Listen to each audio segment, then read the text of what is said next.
Magandang gabi sa ating lahat. Welcome to our 365 daily devotion. At ngayong gabi ay patuloy nating pag-aaralan ng ating series na 7 Principles to Achieve Our God, Kaizen Goals. At ngayon ay nasa ating ika-6 na paksa na tayo, which is Excellence.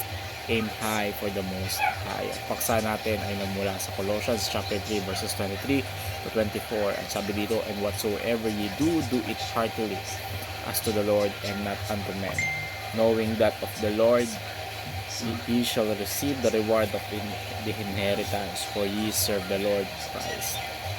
Ano man ang inyong ginagawa, gawin nyo ng buong puso na para sa Panginoon at hindi para sa mga tao. Alam nyo na mula sa Panginoon ang inyong gantimpala dahil kayo ay naglilingkod kay Kristo bilang inyong Panginoon. So, as believers, God has called us to live with the purpose to set God-honoring goals in all areas of our lives. So, this series explores 7 key principles that guide us in achieving God-given goals, defining them, planning with wisdom, making daily progress, maintaining laser focus, and practicing faithfulness. And now, embracing excellence. So, today we will delve into the principle of excellence, which is essential for fulfilling the highest potential for God's glory. Unang tuturuan natin dito, this command was directed to slaves. So in the verse, Paul was writing to slaves in the early Christian church.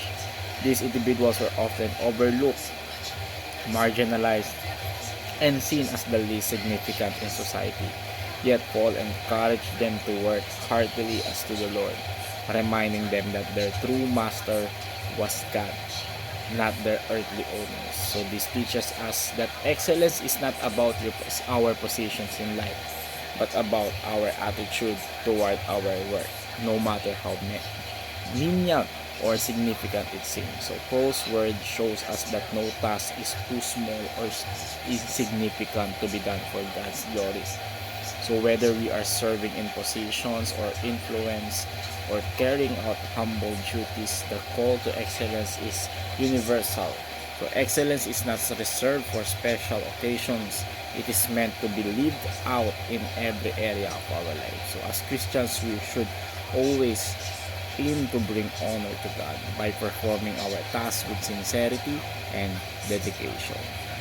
Second is God values excellence and sincerity. So God's command to do it heartily as to the Lord reminds us that God values the sincerity of our hearts. Excellence is not just about achieving high standards outwardly. It begins it with the right attitude. We are to work with all our hearts, not merely to impress others, but to honor the Lord in all we do. Excellence flows from a heart that is committed to glorifying God and is not content with mediocrity or carelessness. So the verse reminds us that the reward for our effort comes from the Lord, not from our human recognition. This means that when we embrace excellence in our daily lives, whether or not others notice it, God sees our dedication. Excellence is an act of worship. When it is done with sincerity, God looks beyond outward results and cares deeply about the intentions and motivations behind our action. Next teaching is God is the boss of all bosses. So the passage concludes by reminding us that we serve the Lord Christ. Ultimately, our lives and our work are not for the approval of human authorities or earthly rewards, but for the glory of God. We answer to God, the boss of all bosses, and we are called to honor Him by doing everything to the best of our abilities. So when we recognize that God is our ultimate boss, it changes the way we approach work, whether we are leading a project, working on a team, serving our family, or completing mundane tasks. We do it as unto the Lord. This perspective frees us from seeking approval from others and helps us stay focused on the true purpose of our work, glorifying God. So living with a sense of accountability to God in everything we do creates a culture of excellence in our lives. So it pushes us to strive for the best, not out of our desire for personal gain, but out of love and devotion to the one who has given us everything. So ano nga ba yung application natin dito? First is sincerity. Work wholeheartedly.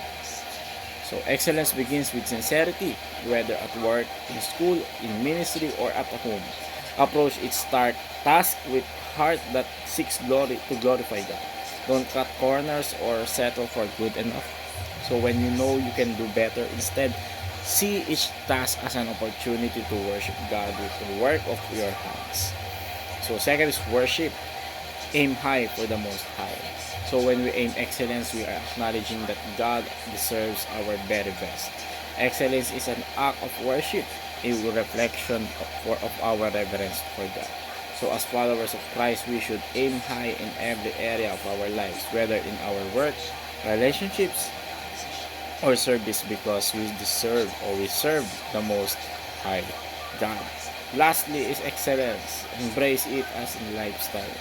Excellence is not a one-time event. It is a lifestyle. It is a mindset that drives you to always give your best, no matter how small or insignificant the task may seem.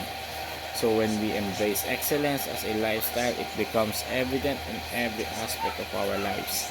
Our work, our relationships, our character, and our walk with God. So,